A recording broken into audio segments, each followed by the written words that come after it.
ASEAN Sustainable Development Discourse Session 5 focuses on efforts on SDG 1 and SDG 13. SDG 1 and SDG 13 are two SDGs I think is contradict.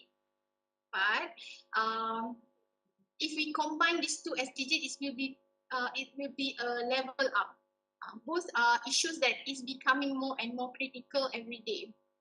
Okay, in the next 1 hour, we will learn about green economy. So before we begin, I would like to explain a quick a bit about SDG 1 and SDG 13, and I give you a quick fact and figures. SDG 1 is no poverty and poverty in all its forms everywhere. Globally, the number of people living in extreme poverty declined from 36% in 1990 to 10% in 2015. But the pace of change is decelerating, and the COVID-19 crisis risks reversing decades of progress in the fight against poverty. New research published by the United Nations University World Institute for Development Economics Research warns that the economic fallout from the global pandemic could increase global poverty by as much as 500 million people, or 8% of the total human population. This would be the first time that poverty has increased globally in 30 years since 1990. More than 700 million people, or 10% of the world population, still live in extreme poverty today, struggling to fulfill the most basic needs like health, education, and access to water and sanitation, to name a few. Quick fact and figures. According to the most recent estimates, in 2015, 10% of the world's population, or 734 million people, lived on less than $1.90 a day. Very, very, I think it's very sad. Southern Asia, our region, and Sub-Saharan Africa are expected to see the largest increases in extreme poverty, with an additional 32 million and 26 million people, respectively, living below the international poverty line as a result of the pandemic. Even before COVID-19, baseline projections suggested that 6% of the global population would still be living in extreme poverty in 2030, missing the target of ending poverty. The fallout from the pandemic threatened to push over 70 million people into extreme poverty.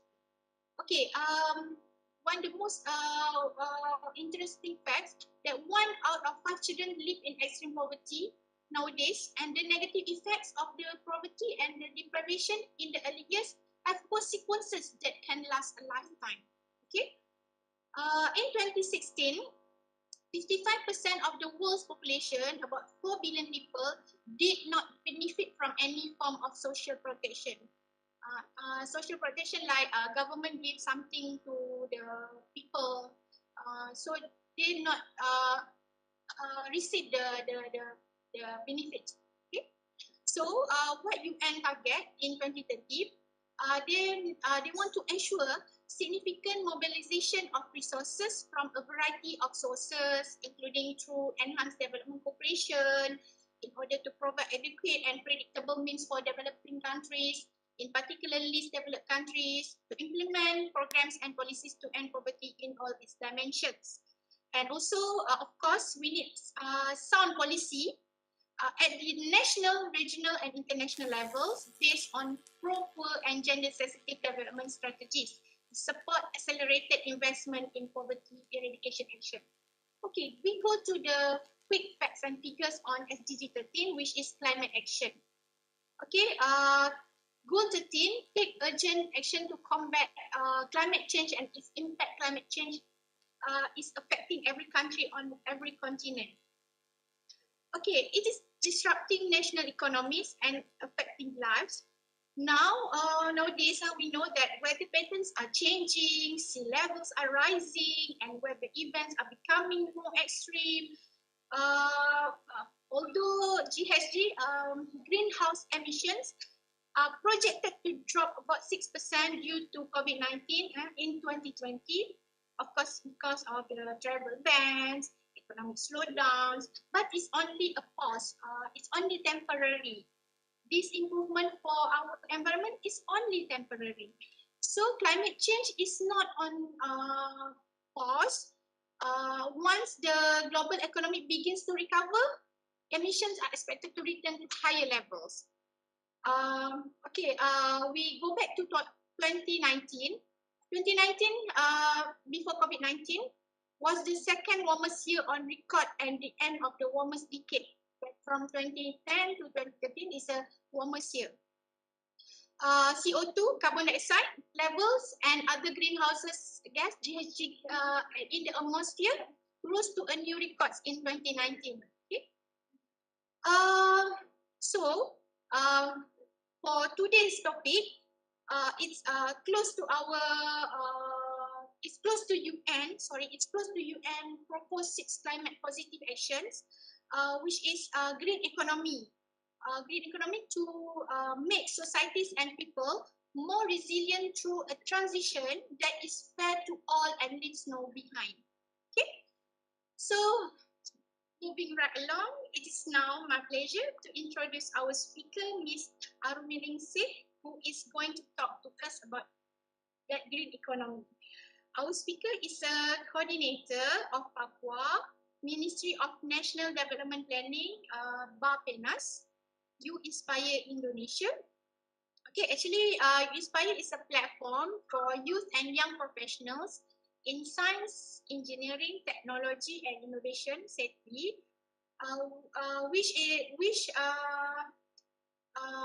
to accelerate the implementation of disaster risk reduction, DRR, in line with the Sendai framework to support DRR policy, disaster risk reduction policy, and action at local, national, and international level.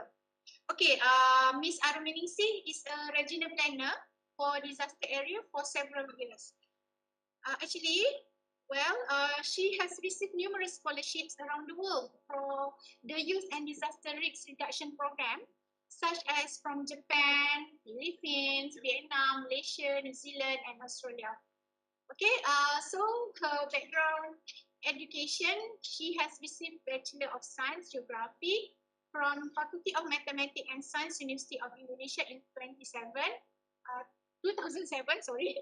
Then she furthered her studies in Master of Science, Environmental and Infrastructure Planning, Faculty of Spatial Science, University of Groningen, the Netherlands in 2014, and she is currently doing her PhD in Environmental Science at Graduate School of Environmental Studies, University of Indonesia. Okay, ladies and gentlemen, please join us in welcoming Ms. Aruminingsih for her lecture today titled Green Economy and Its Pathway, SDG 1 and SDG 13. Very much for the welcoming introduction, Abby. Yes, that's a very, I think great introductions. My name is Aru, as mentioned earlier. I'm also working at the Ministry of National Development Planning, and I also affiliate with several institutions that heavily focus on the educations and also increasing awareness about the environmental and also disaster risk reductions. So before I start the presentation, I would like to say thank you and also express my humble gratitude for Tun Sri Dr. Dr. Rostam, for inviting me and also the University Teknologi Mara, the Pejabat Timbalan Chancellor, for inviting me to join on these discussions. And also, I would like to say thank you for everyone to be able to join our discussion this morning. I hope that we can have like a fruitful discussion and also insightful sharing between the audiences and also the respective people in this WebEx meeting room.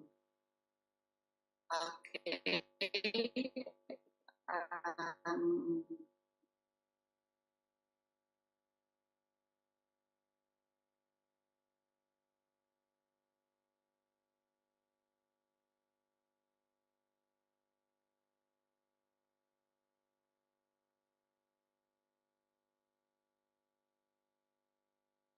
So the explanation earlier that delivered by Dr. Abdi is 100% correct on how we perceive the SDGs number 1 and also SDGs number 13, focusly, yes, especially about the economic and also the environment. Those two fields and those two sectors are regarded as like the opposite sides, mostly in some cases. So I think it will be interesting to discuss more about the green economy and its pathway related with the SDGs target number 1 and 13. I'm also affiliated with the Inspire Indonesia. This is a PPI, is a Perhimpunan Perencana Pembangunan Indonesia, is the Indonesian Planner Association. This is I'm Kolabora, and this is IABI, Ikatan Ahli Kebencanaan Indonesia. Okay. So when we were young and we started going to school, going to college, we were taught about accumulate the wealth and understanding about the value, and then we also learn about managing money, increasing the wealth value money. And at the end, we try to seek for the prosperity. And we also deeper about the tangible assets, like houses, cars, and also like land, everything that is tangible asset that we try to collect more and more in the recent years. So it brought us to explore the resources, use the resources, consumes all the benefits, all the products that being the outputs of the resources. And then eventually, as the years come and people,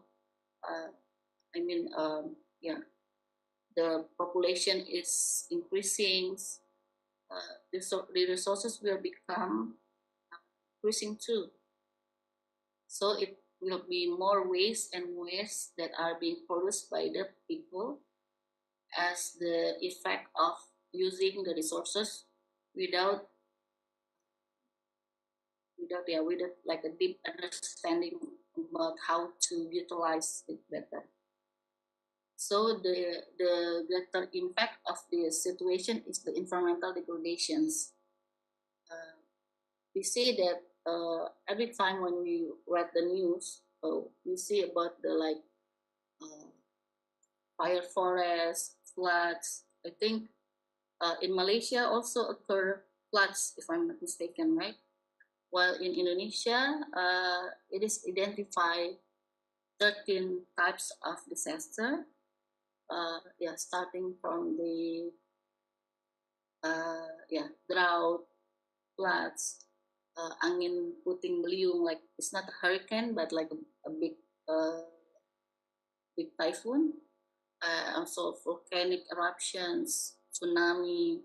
So and also man-made disasters like maybe it's not like a large scale like nuclear, for example, but things that degrade the environmental.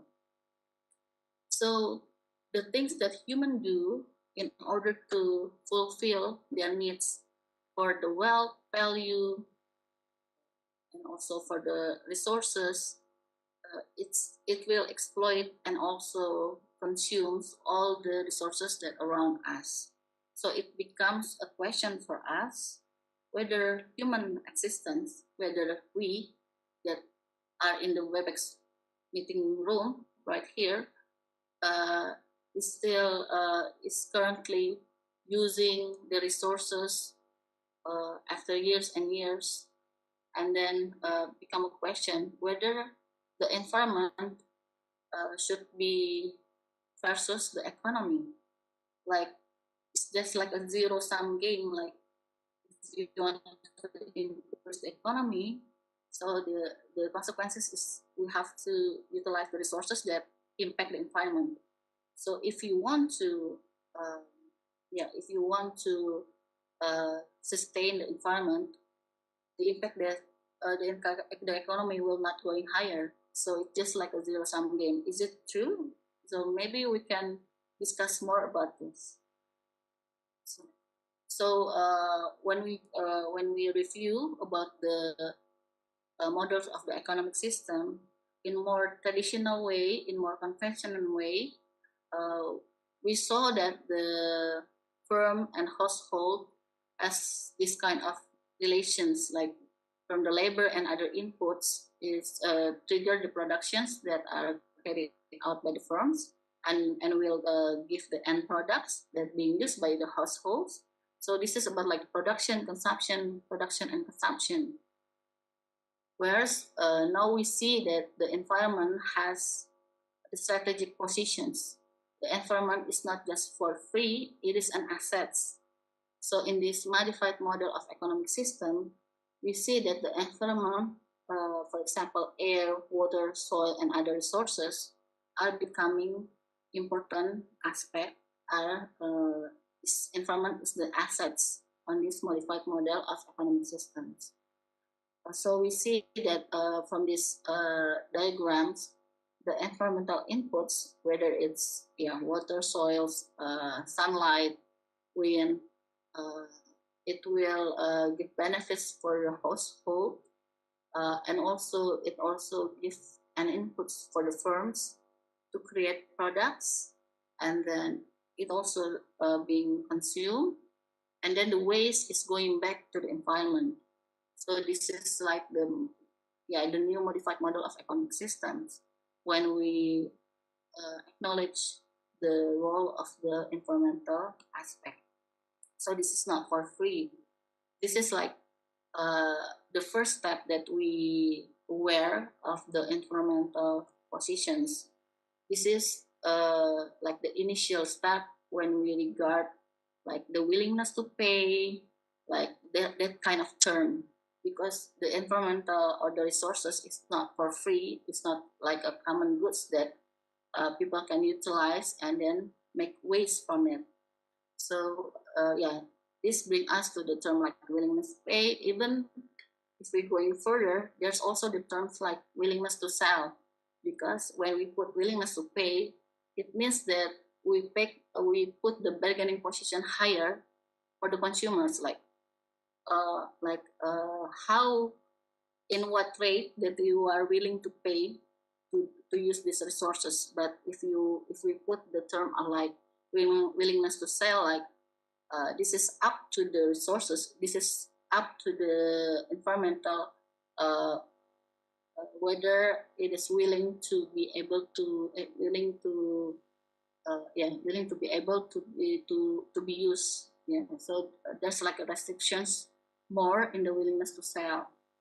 So this is like the basic concepts, whether we going further to more complex term.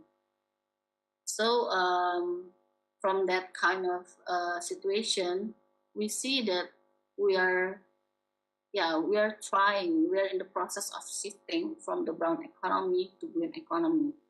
While in the brown economy, the definition is the economic activity that heavily focus on the fossil fuels, and regard the asset is like unlimited. Whether in the reality there's a limit of the environmental. Maybe if you recall that I think the book published in the year around 1991 about the limit to growth, it states that the environmental has its boundaries, has its limits to be used.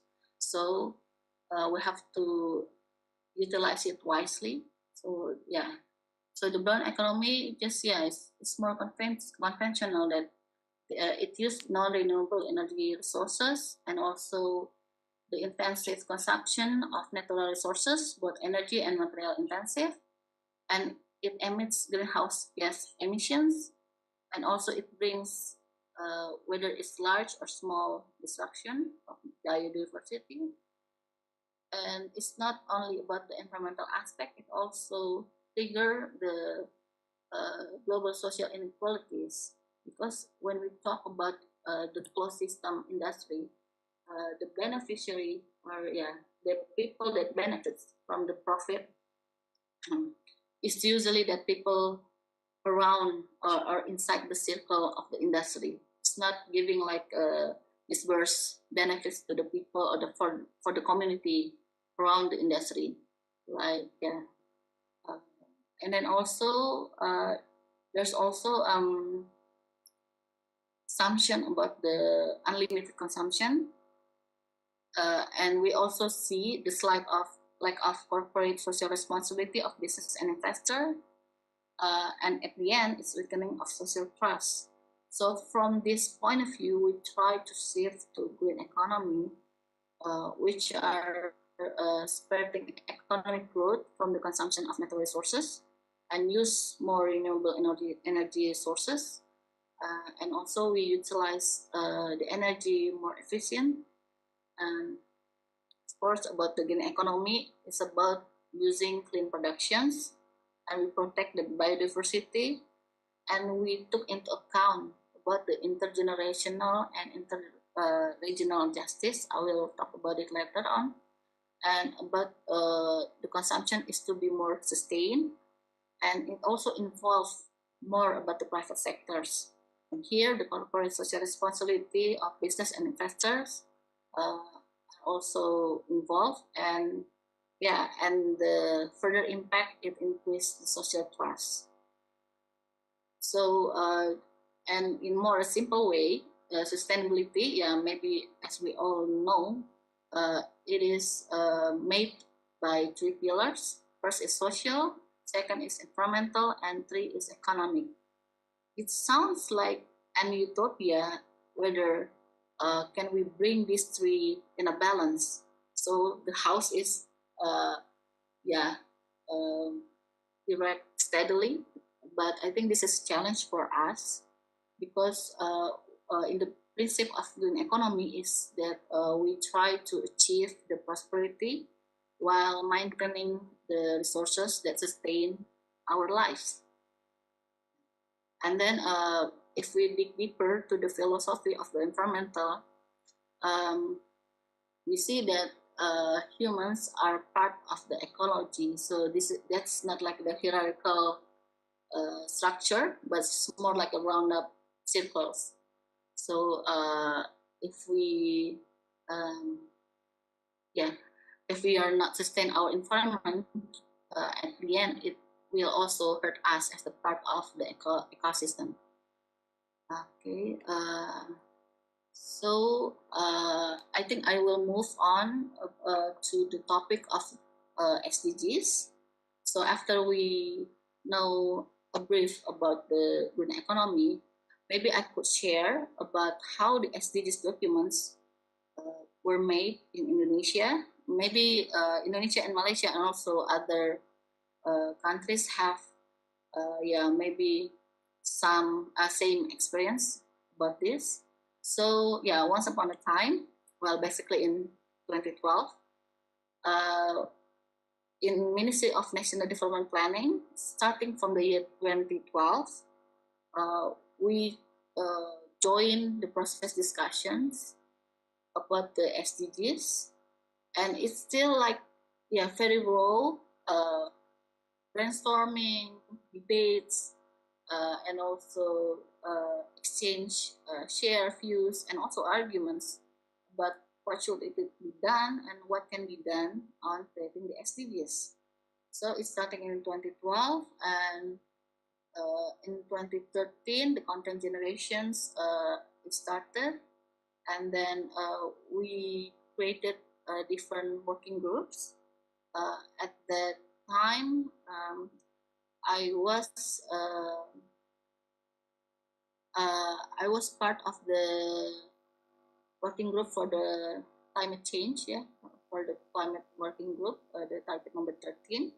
So that's why I think one of the reason that I would like to discuss about this matter.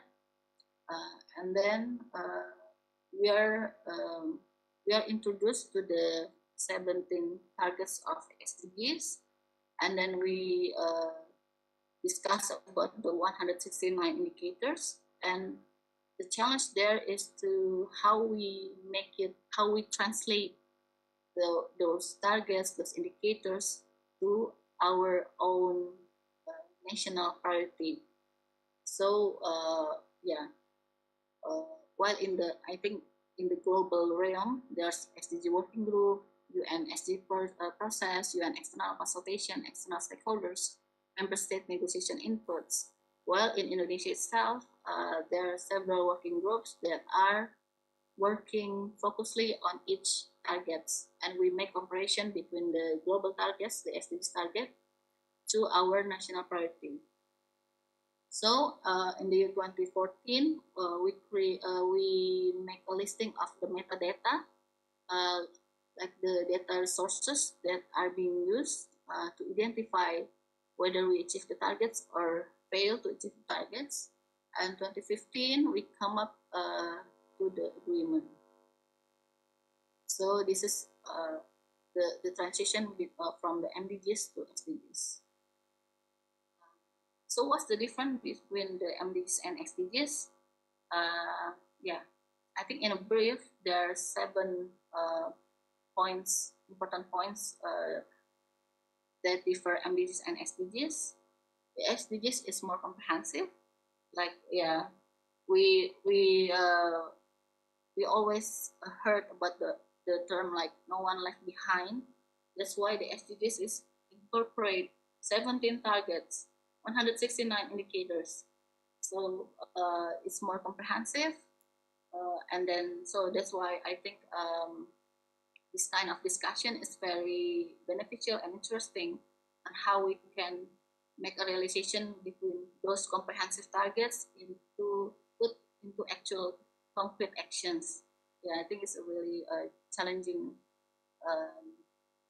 activities. And the second is the broaden the sources of funding, because in the MDGs, from the lesson learned that we take account into, the funding mostly come from the government. So that's why we try to broaden the source of funding, not only from the government, but also private sectors and other resources that are perceived legal in the country. The third is emphasizing on the basic human rights. So what is the standard, the human, the minimum required for people to live comfortably? And fourth is about the inclusive. Fifth is involve all the stakeholders. So we identify who's the mainly and who's all the contributors. From this one, we can move to the next step as the stakeholder analysis. And sixth is the zero goals. I think it's very bold, like no poverty. And the 7 is the means of implementations, like on how we do it. Like maybe I can share about the SDGs in Indonesia from my experience, that we construct the documents and then we defer the SDGs evaluations that carried out by the government and carried out by the private sector, carried out by the NGOs. Yeah, we differ on how we evaluate the process of the achieving the targets. So yeah, that's this is where we end up. The 7 targets, from the no poverty, no hunger. This is like human rights. People have rights to feel safe. To feel safe, and then to live in the standard that being composed in the community. Yeah. So yeah, that's why among all these targets, we break down into indicators that being our anchor to do the programs. So this is the maps of goals, targets, and indicator of SDGs.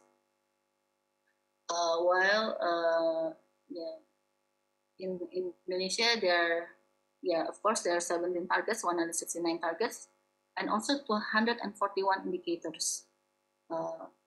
And we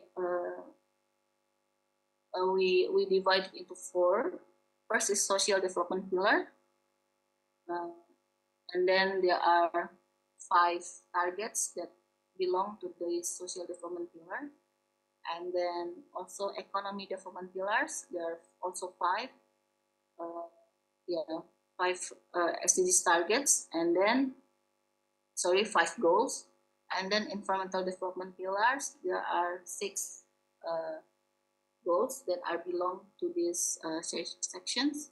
And the last is the governance development pillars. There are 1 goals that belong to these pillars.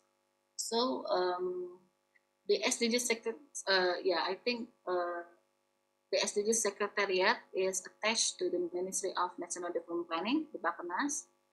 We have our own secretariat to run the program, to construct the program activities, and also to monitor on how the activities are being carried out by all the stakeholders.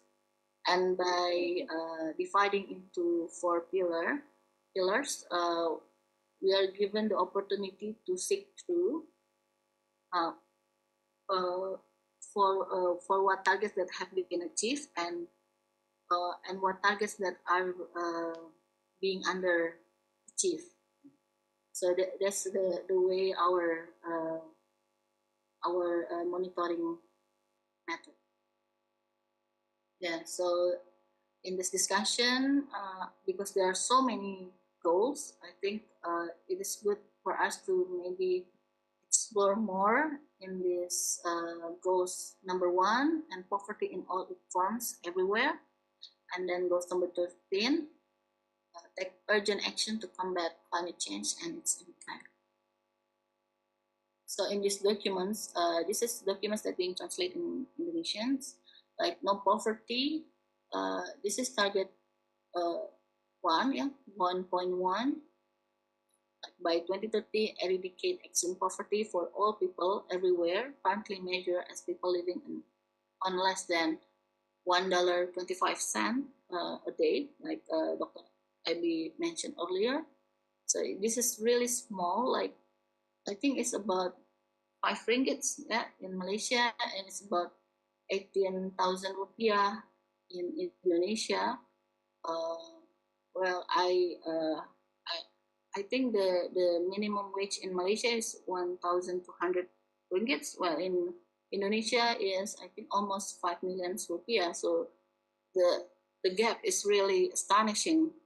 But I think the sad reality that the majority of people are still have to live in this rough conditions. So by these targets, we seek the definitions. How is the eradicate extreme poverty? I think maybe, for example, in Indonesian case, what should we do? And then we break down into programs that eventually, at the end of the programs, will reduce the poverty. And then also in the target number 1.2, this is like reduce at least by half the proportion of men, women, and children of all ages living in poverty in all its dimensions according to national definition. And also this is, I think, the broad definition of like poverty in all its dimensions according to national definition is really broad, and it has its own strength and weakness. sorry, I give an example Indonesia because I think because I involved in some cases in Indonesian situation. So like the national definition Indonesia, for example, like the floor is not made by concrete. It's like one of the criteria of poverty. But maybe in some area they prefer to have that kind of conditions. So poverty can be differ from one area to area. I think we have to be more criticized on the definitions. And then like target 1.3, we implement national appropriate social protection system. I think we should like have the things that I learned from the social protections method is that we have to construct different social protection, like so many layers of protections. So if there's like a gap in this one type of social protection, the other social protection will cover it.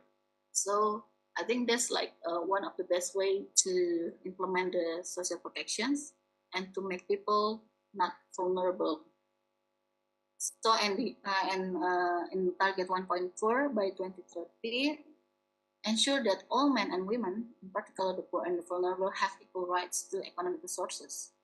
It is also a challenge because I think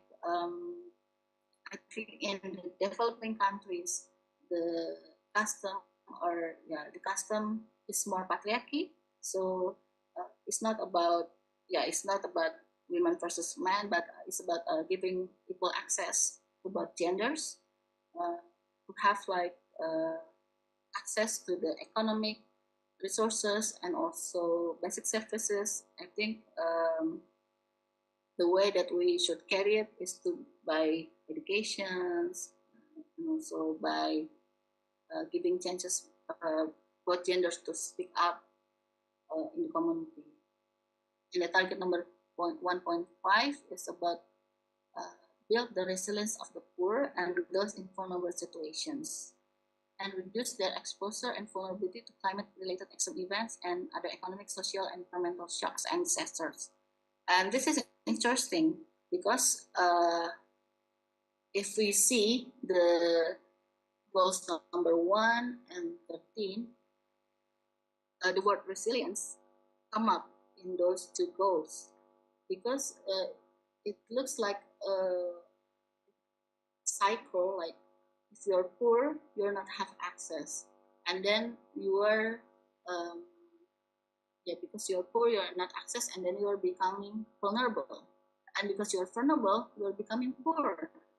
So this made like a circle, like never-ending circles, unless we break the circle by giving some programs that provide equality, provide equity, to break those circle.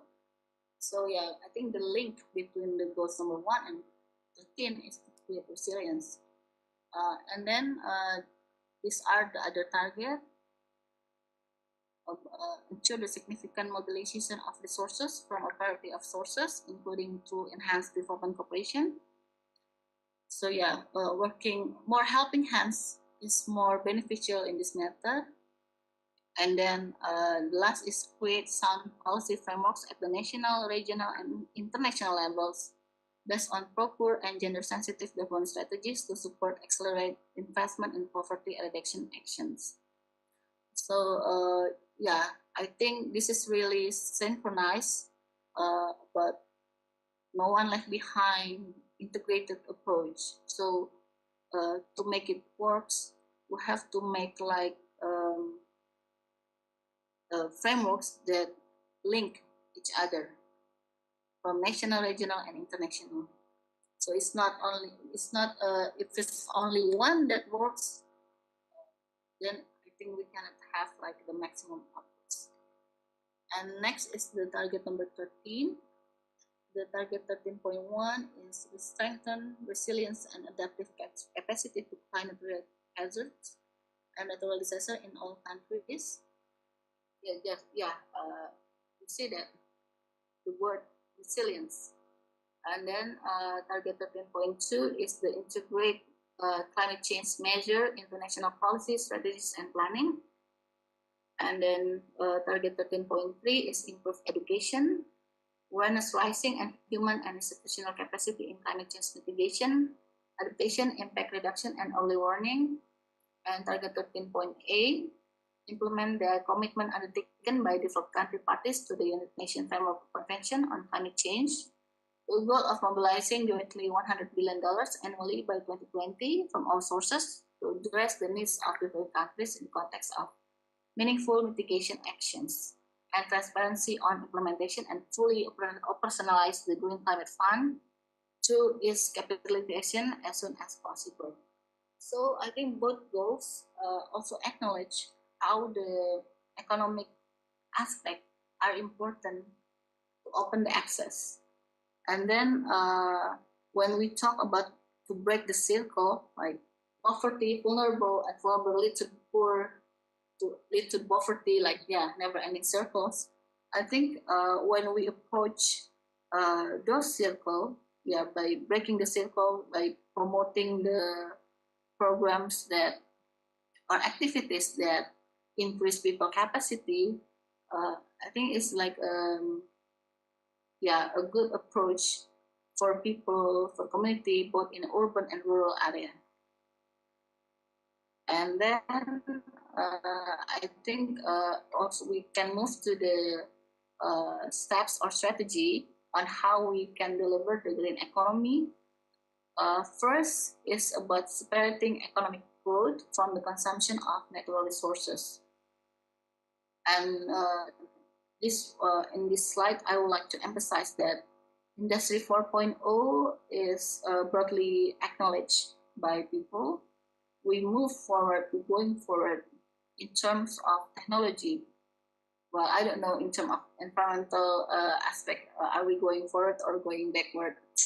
But in these situations, we move from the mechanization, steam power, weaving loom. We move much forward to Industry 4.0 when we use the cyber physical system, Internet of Things, and then also networks.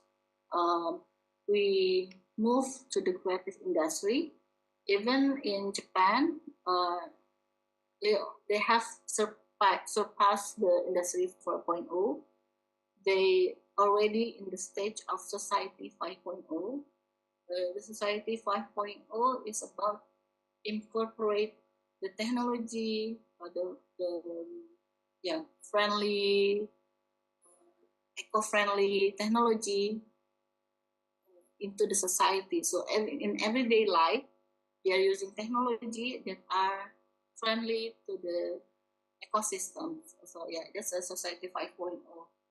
So in spite of the hard challenge that we face today, I still have optimism that we can move forward from the Industry 4.0 to more like Society 5.0 or other terms that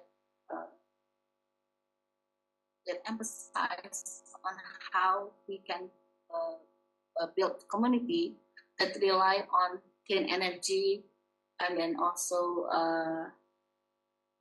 do activities that minimize the waste. And second is the renewable energy resources. So the highlights of the green economy is that when we produce the outputs, when we produce the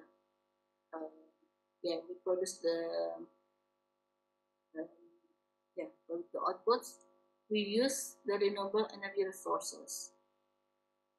The source from this is very distinctive, so many. So from the sunlight, from the wind. But one thing that hinders us is the cost of these tools, of these tools on how we use the renewable energy.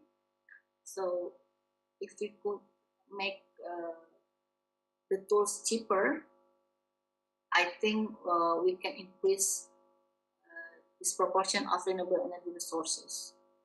And then third is the energy efficiency. I give some example about the vertical farming, urban farm. This is like the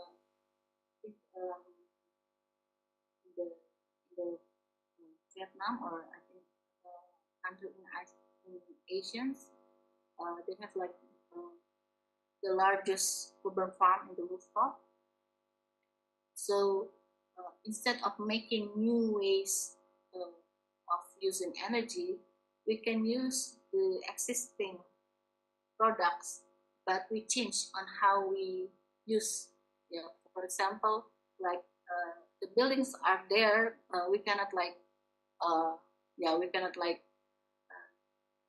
change the conditions, but maybe we can like make it more greener, yeah, quote unquote more greener, and then we can utilize it in more creative ways. We only have like we only have like a short limited area.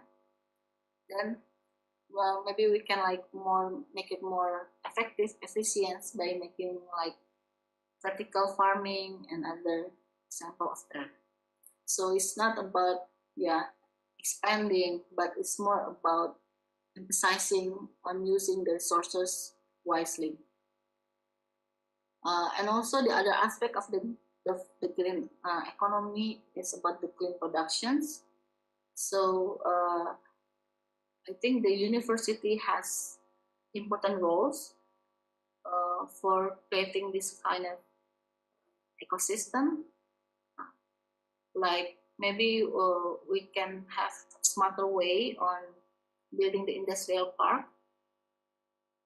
And then we can reduce the toxic waste, toxic waste rate from the outputs of the industry to be more clean. So I think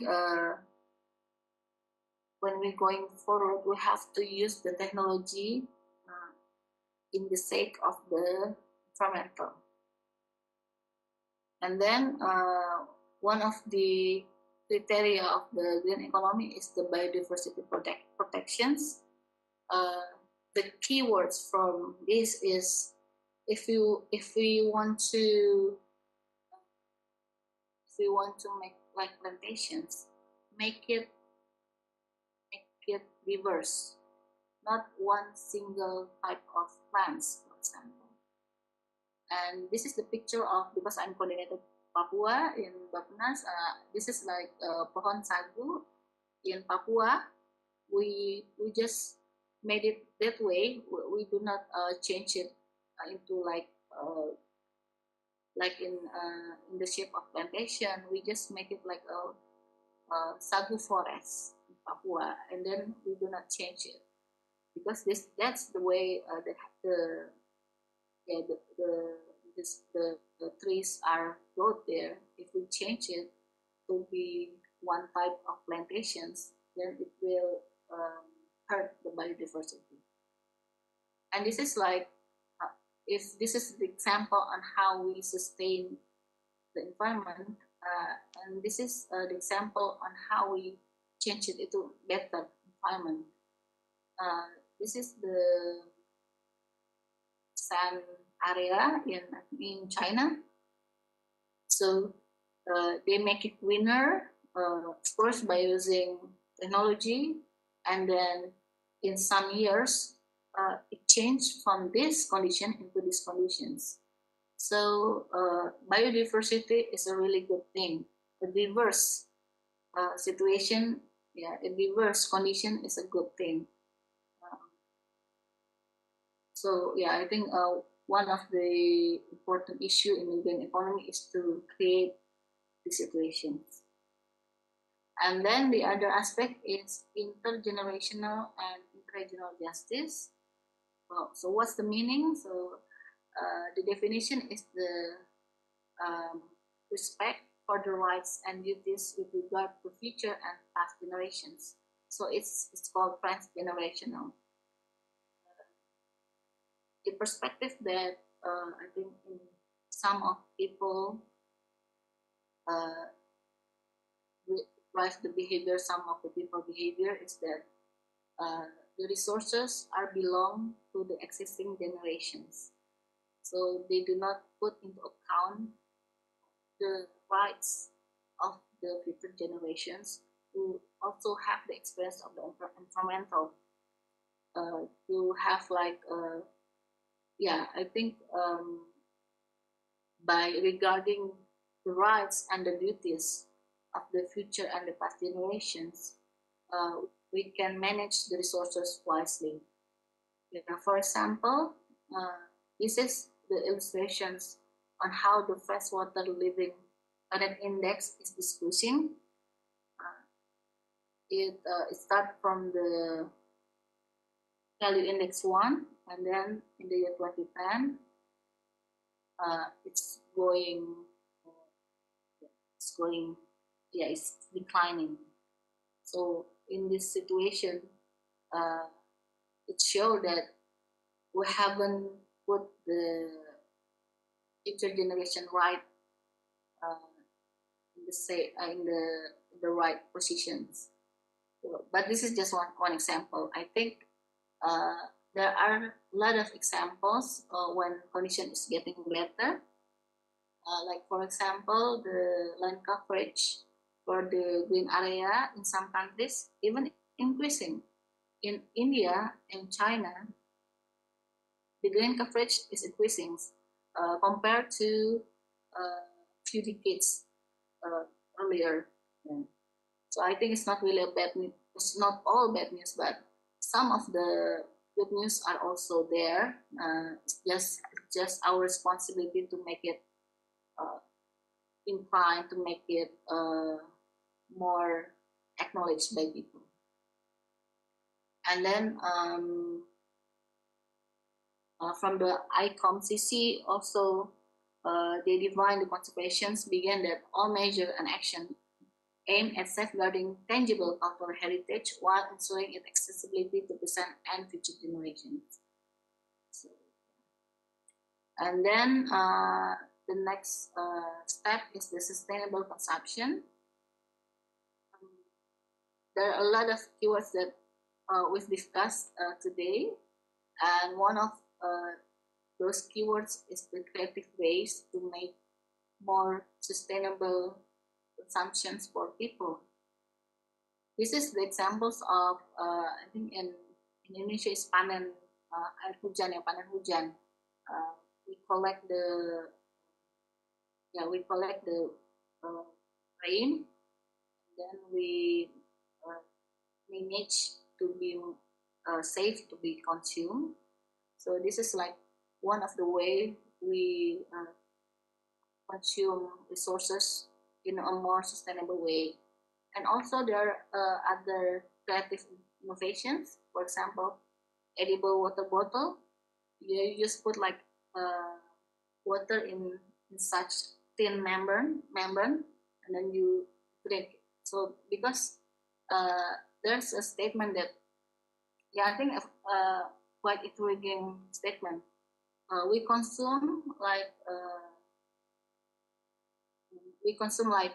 water, shampoo, and then we use the shampoo. And we drink several water, but it is on the plastic that remains more than 100 years, but we just consume in just several seconds. So I think it's really logical to use more sustained packaging on things that we consume in a short amount of time. So at the end, like I said earlier, it is increase in social trust. If all the stakeholders are really reach out and also bring out the best way, the best method to deliver this green economy, the society itself will have better trust, and then it will work in a more sustained way. Like for example, the circular economy that consists of consumption and use, production and purchasing, collection and processing, community itself also has important role on making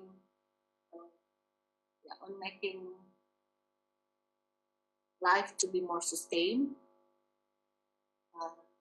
Community can also initiate activities from I think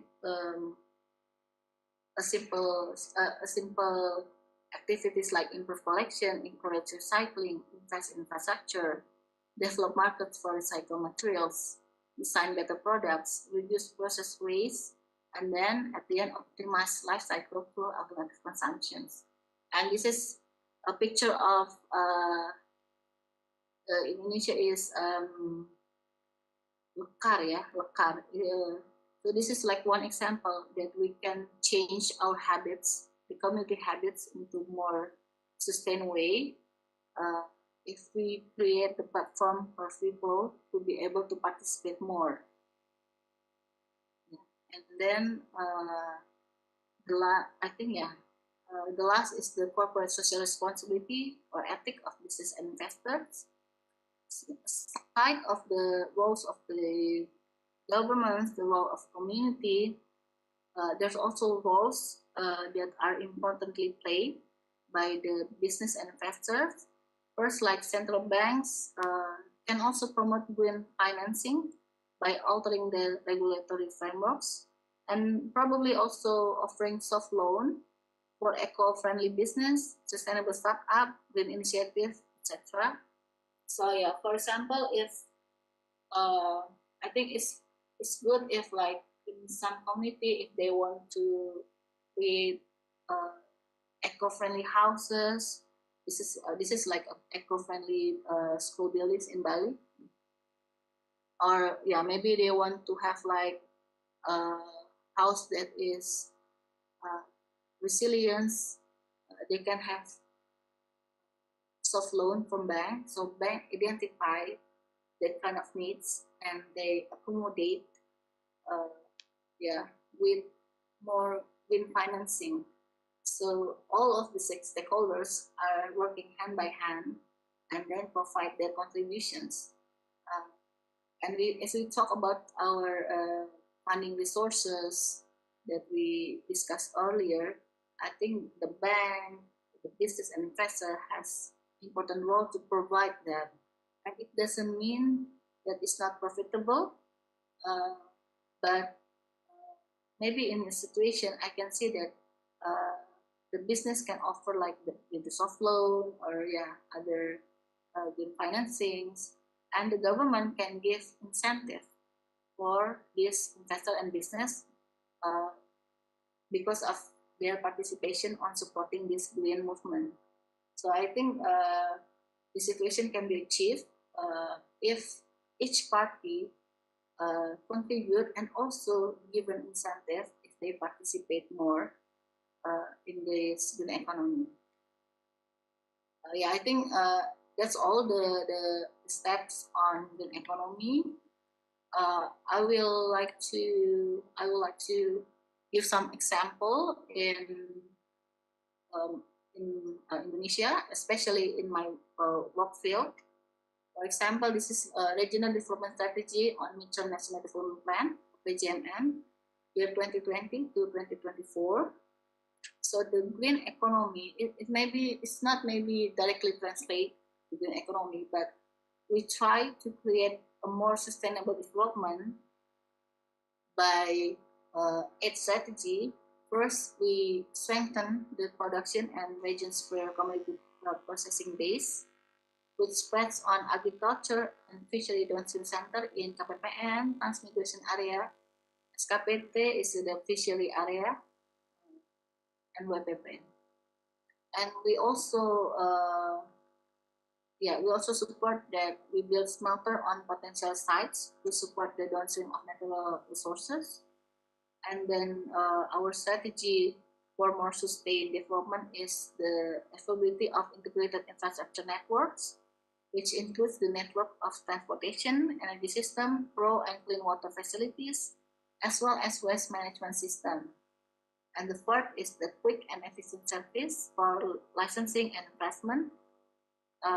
Fifth is we urge the strengthening of connectivity with stable production centers on rural and transmigration area, and also small towns as well as secondary towns on stable and support procurement.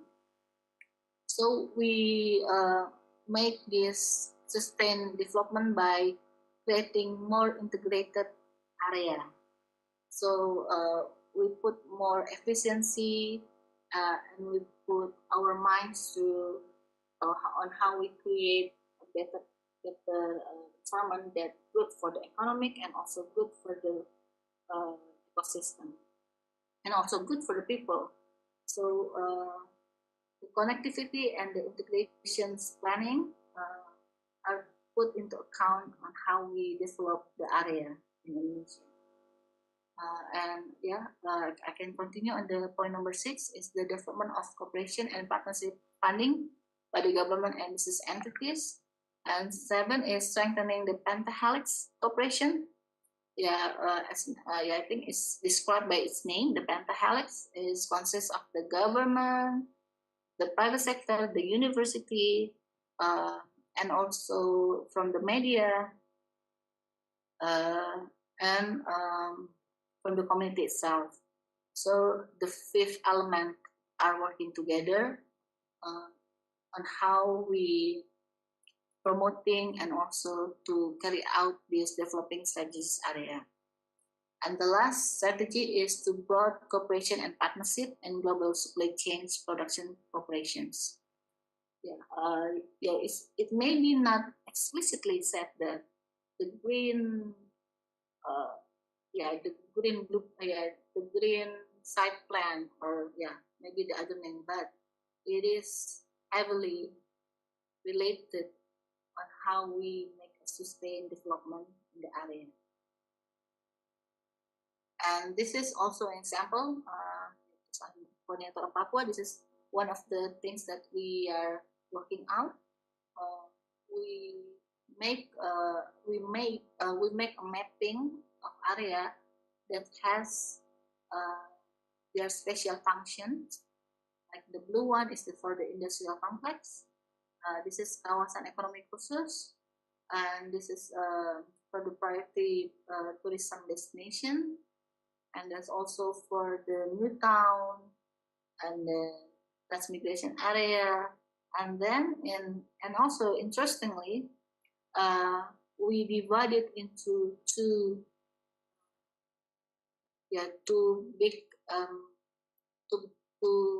major corridor.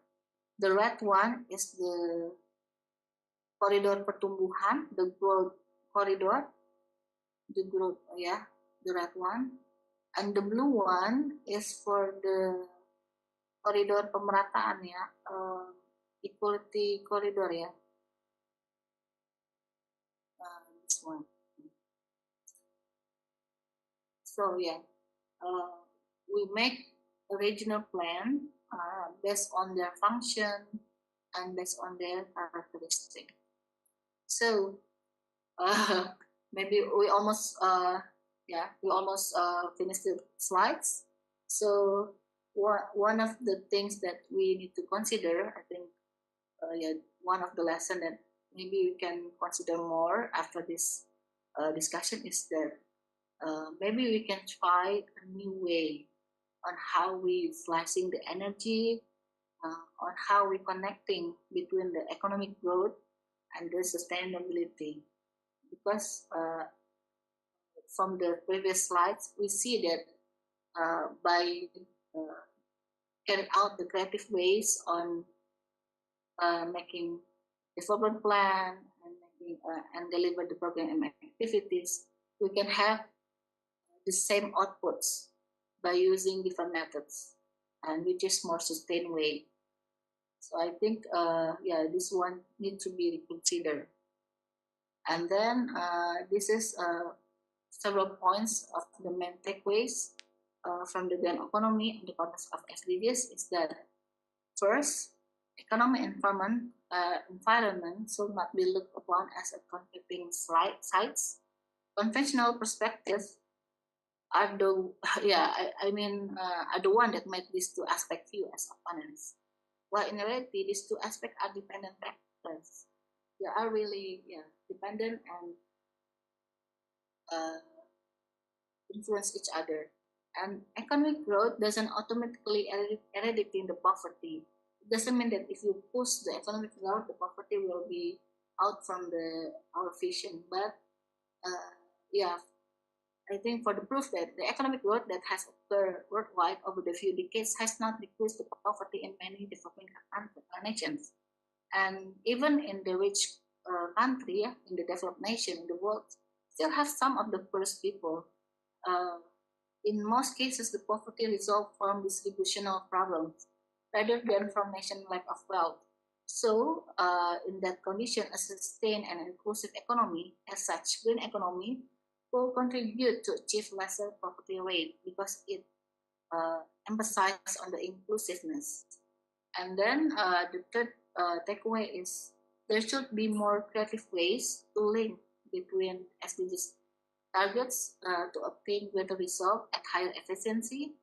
One of the creative ways is to explore how to translate green economy into activities that bring impacts to society and sustainability. For example, the use of or the implementation of circular economy.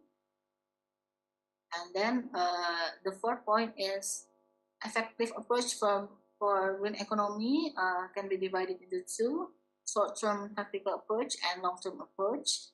And also in the decision-making process, how to apply technocratic planning methods based on data, information, spatial and statistic analysis, patterns, and projections.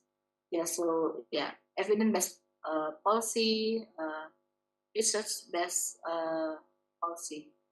And then if we look deeper on the goals number 1 and 13, adaptive and resilience are the two keywords that carry out the 9 strategy of green economy.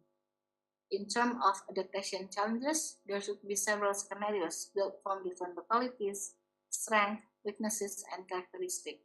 Because each region has its own uniqueness and also its strength. Maybe we can use like SWOT analysis to know what is their localities and what kind of strategy of economy that are suitable for that area. And then the last is a resilience community is not happening accidentally, but a resilience community can be made by design. So in order to create a resilience community, there should be an SDGs-driven policy to create a resilient community with positive adaptations, because adaptation can be two, like negative adaptations, and then two is the positive adaptations.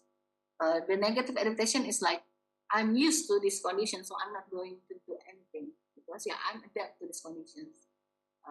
That's called negative adaptation. But positive adaptation is that I face this kind of challenges. I have to resilience. I have to bounce back to be more stable, to more established. So what kind of way that I can utilize to be more stronger, to be more adapt to the situations. So to have resilience community, we can support this environment in most responsible way. So I think that's seven main takeaways that can be viewed from these presentations. Thank you for the attentions. I'm looking forward for the next discussion. Thank you.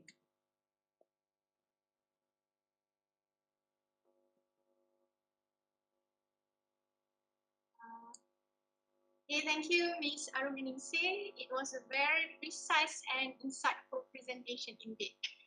I'm sure all of us in this webinar agree that the talk is very informative and useful. Okay, I would now like to invite all of you to ask questions. I think we have one question in the chat box. Or if you want to share your thoughts for a discussion, you may on your mic or you can type in the chat box. Okay. Miss Arum, we have a question here. From Rumaiza Muhammad Nordin. Hi, Miss Arum. Can you give one example of green economy that currently available? Should I respond now? The example of green economy that currently available. Thank you, Dr. Ali, and also thank you. Saya biasa, I usually call Mas and Mbak, Mas Rumaiza Muhammad Nurdin for the questions. The example of green economy. If you look upon the presentation, there are 9 strategies of the green economy. So the principle of the green economy is that we try to achieve the prosperity while maintaining our resources that at the end is sustain our livelihood. So starting from that principle, the example of green economy is by utilizing your surrounding resources without hurting the environment. Yeah, some of the example that I brought, example like fertilized farming, and then like circular economy. Like it's not only reuse, and recycle, but also rethinking when you are using something. At the moment, myself personally, I think I also give example of myself. Nowadays, when I saw things, material things, aside from its functions, I also view it as a waste. So, like, is it? Do I really need it? Do it fulfill my necessity? If I buy things, material things that eventually become a waste. So I think that's at the micro level. Yeah, micro level, we try to rethink about using the resources wisely, and at the meso level, maybe at the local community, we can build like urban farming. You can utilize the rooftop to make vegetables, tomatoes, at the meso level. But at the macro level, there should be an initiative between countries, between institutions, to provide more programs and activities that produce clean energy, but at the same time, and also boost the economy. So yeah, I think we can divide into 3 examples of green economy, how green economy works. So it's not only maybe we can also think broad, but we can also minimize it as ourselves, as individuals, that we can also carry out this example of green economy by ourselves, within our family, within our community, even in our country and our institutions. I think that's Dr. Ali. Thank you. Okay, we have second question, Ms. Arum. How much percent of contribution currency or expected? I think maybe you can give a rate in the currency or approximate index, maybe of this green economy to the country GDP, for instance, in the case of Indonesia. Percentage of contribution of green economy. Yeah, frankly speaking, the green economy, we view it as an approach. So in the time being, we haven't calculated the percentage of the green economy to our country GDP. But at the moment, I can say that lot of efforts, a lot of programs are being initiated to deliver the green green growth economy. So in Indonesia, starting from the year 2013, there's a government initiative, government programs that call green growth economy. So that kind of programs and activity that belongs to the ministries, to the line ministry and agency, that get out the programs that implement the green approach. I think the more sustained way approach on doing the program and activity, and it's starting from the year 2013. But the exact numbers of the percentage, as far as I know, it hasn't made into account. I think it's not being calculated yet. All right. If you have any question, you may ask, or you can on mic. But I need to share something. We also in Malaysia have provided by the government so many initiatives to shift to green economy. I think since 2015. Like you said, in Indonesia, we also in Malaysia, banks, financial agencies also support this initiative of green economy, supporting the eco-friendly business. Ideally, I think this green economy actually combine the triple bottom line principles, like first, sustaining and advancing economy. Second one is environmental, and also, of course, our social well-being. And I like to recap again what you have said in your lecture. The terms, renewable energy, energy efficiency, clean production, biodiversity protection, sustainable consumption, and also I like the word pentahelix cooperation. Okay, so I think if we combine all of this, actually we should care about our resources, our environment. We need to think our people. We need to help the poor, and also for the long run, I think we can get both. We can get the wealth and health, because if we care both, we care about, of course, people and earth. And also, before you start your lecture, I mentioned something that these two SDGs is contradict, but now I open my mind that economy and environment should not be looked upon as a contradict or conflicting side. So both actually are dependent factors. So we need to adapt, and we need to adapt. The process is very, very important. If we change the process, we can get different results. Okay. And also, I want to recap in your lecture. Also, we have lots of resources, especially we are in the Southeast Asia. Yeah, I agree. We have lots of resources. We have abundance of rains, but we still lack of, for example, we still have lack of clean water resources. Maybe you can add some more on these things, Ms. Aru. Pardon me? The clean water. Yeah, we have lots of resources. Yeah.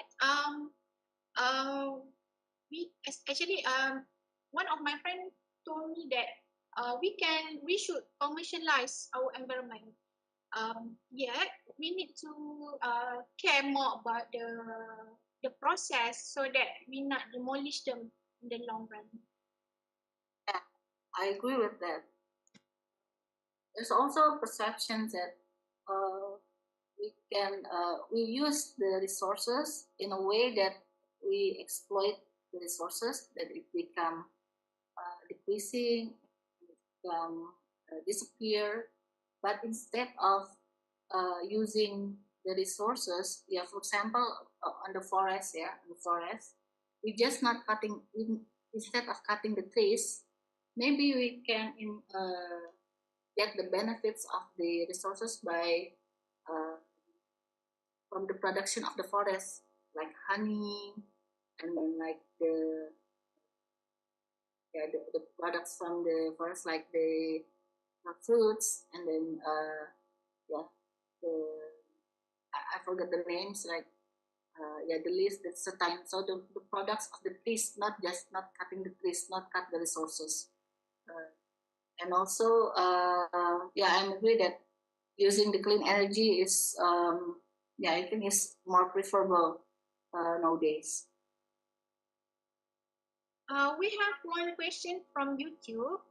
I think the question is very interesting. Do you think signing Kyoto Protocol and now replaced by Paris Agreement can be effective in curbing carbon emissions emitted by developing countries? Yeah, thank you for the interesting questions. So, the green movement has been one of the few global agenda that has people tensions. So there's a lot of green agenda. For example, Kyoto Protocol, Paris agreements, and then you name it. Like every year, there are international agreements on Green Act. I think it's first. I think it's a good way as the international community put attention on this ecosystem matters about this green movement. But on the other hand, we should be aware that this kind of agreement can be just a formality if we are not carrying out the exact actions. Because I think in the term of green, the green movement, the ecosystem awareness, we are not short of attentions. There are a lot of attentions. There are a lot of concerns that put into the ecosystems. But the question is that after agreements, is there any change made by the international community? I think once even the name Kyoto Protocol, Paris Agreement, Global Agenda 21, I think, and also several international agreements agenda, it will never work if the indicators are not explicitly stated. So the key to make change on cutting the carbon emissions is to make the explicit indicators, is to make explicit guidelines, and to provide the incentive and disincentive, the reward and punishments on those agreements. Because in terms of the carbon emissions, the persuasive ways, like the softer ways, is currently not as effective as we make a strong regulations, strong agreements that followed by each member that signs the agreements. So I think the most important side of this agreement is the implementation itself, because we know the MDGs, we know the SDGs. So after 2030, is there any other terms aside the MDGs, SDGs? Are we going just prolong the agreements, or instead of prolong the agreements, maybe we can change our behavior and change our commitment to create and to follow the indicators that we made together, between countries. And, I think that's the key, because Okay, we have one question from Dr. Rostam. Okay, selamat pagi. Aruminingsih. I have, not really tricky question, but I just want to ask your opinion on, I think one of your slides, you are mentioning once upon a time, since I think 2012. I mean, like we shift from Millennium Development Goal to Sustainable Development Goal. I think probably maybe there is some failure in Millennium Development Goal. And now like everybody are talking about SDG. So I mean, like based on your opinion, I know you do a lot of research on this SDG or probably even MDG itself. So which part you think that we didn't do or we abide? Because the ice still keep melting, and then we have what do you call it? I mean, non-seasonal climate everywhere. So from your opinion, what we have done which is not right? I mean, like in making this MDG or SDG come true. Thank you. Thank you, Dr. Rostam. Yes, in a way that I agree with you that there's still lack in the MDGs, and based on before my opinion of the so based on the evaluation that came out by the institutions Indonesia about the MDGs, one of the shortcoming is the MDGs is limited. As far as I remember, it's only 13 targets in MDGs. So there are people left behind in MDGs. So the betterment are made in SDGs. So there are like 17 targets. So, but it also requires a lot of efforts because more people, more different minds, more different opinion, more different perspective, and more different approach that we get up in the same table.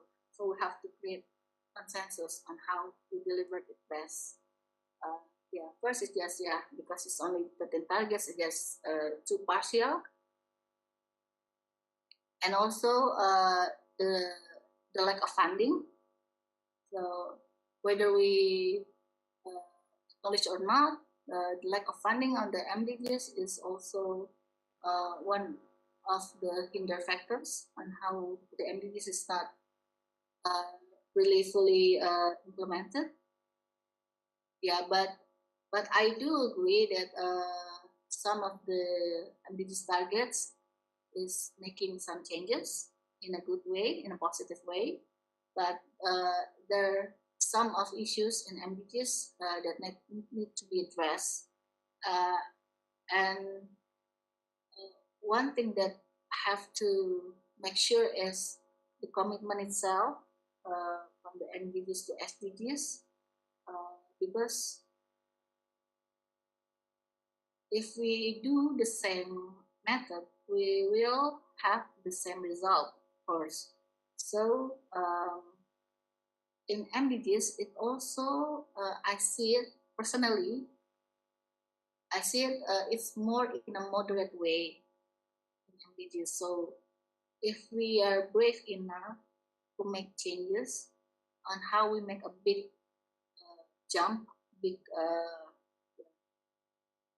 effort, like we jump forward, we make drastic changes on SDGs, then we can achieve our initial outputs, our initial targets. Because maybe we are working forward, but the environmental degradation is running. So there are different. So we create like for example, we do trainings for people to understand about the climate change, but it's only for like 10, 20 people. We make like a small scale industry that are aware of the green environment, but the snow is melting quicker. So the pace needs to be boosted, and then the velocity needs to be increased. So before the snow melt, before the waves are becoming higher, stock higher, you should running faster and then make ambitious targets in the SDGs. Yeah, I think maybe the good ways, the good initiatives, the good program activities that are stated in MDGs is really great for us.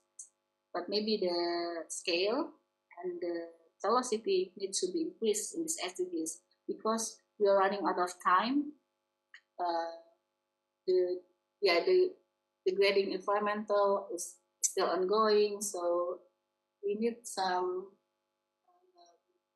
some bigger leap, and then faster programs to catch up to these conditions. Okay, we have more questions. Can the collaboration and sharing economy be categorized as a green economy? Collaboration and sharing economy can be categorized as a green economy, collaboration and sharing economy. Well, the word or the term of collaborations, sharing can have a broad definition. It doesn't mean automatically if we collaborate, if we share, it can be a green economy. But if we implement the collaboration and sharing economy in more effective way, like by using renewable energy, clean energy, then it can be categorized as green economy because the principle of the green economy is that if one institution using a certain amount of resources, they have they produce one output, and then the other institution using the same amount of resources, they have like one output. But by using the collaboration and sharing economy, it means that we use the same amount of resources together, and then we create two outputs together. So it is called like economy by minimizing the resources that we or optimizing the resources that we use because it's almost the same, and then we create the outputs that are benefits to all the stakeholders. So as long as the resources used or utilized is being effectively used, it can be categorized as green economy. But it's not automatically by collaboration, it means green economy.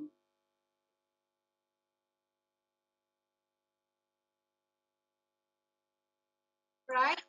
Before that, before we go to the last question, I need to remind the attendees to fill up the attendance form, the link attached in the chat box. Okay, please fill up the form.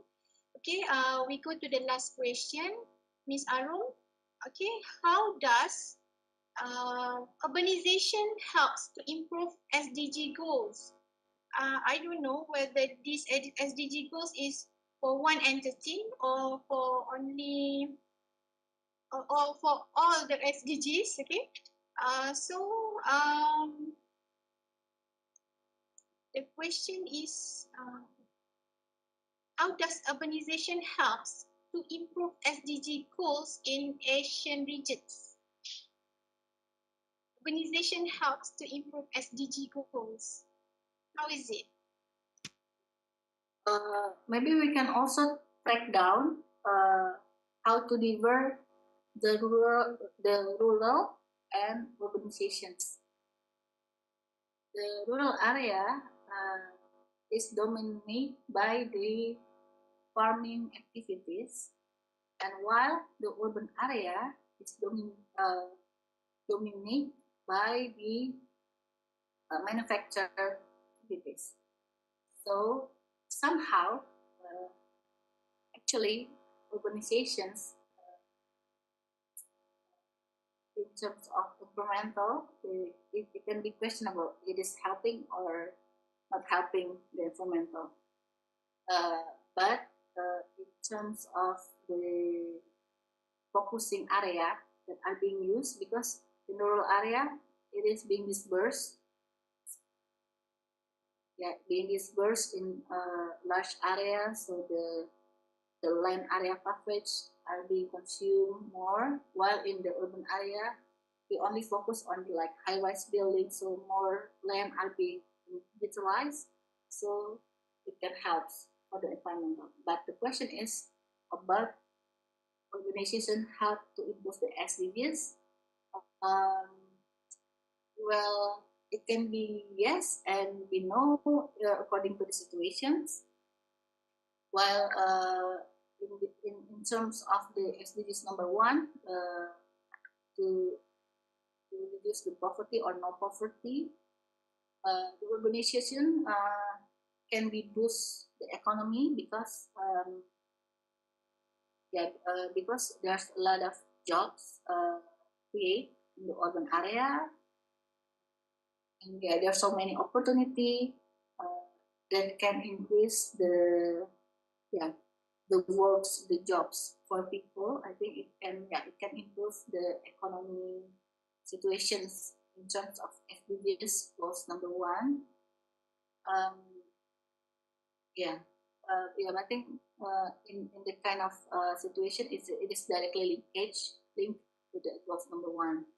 Yeah, but maybe we also have to do a critical thinking whether it is affecting to other goals, like other, especially environmental pillars related goals. Does the urbanization helps or doesn't give any good contribution to the environmental? I'm sorry for the long explanation, but I mean that in terms of goals number 1, personally I regard that it helps because it gives like large opportunity for people and improves the economy. But in the larger terms, in all of the SDGs goals, we need to elaborate more because the urbanization have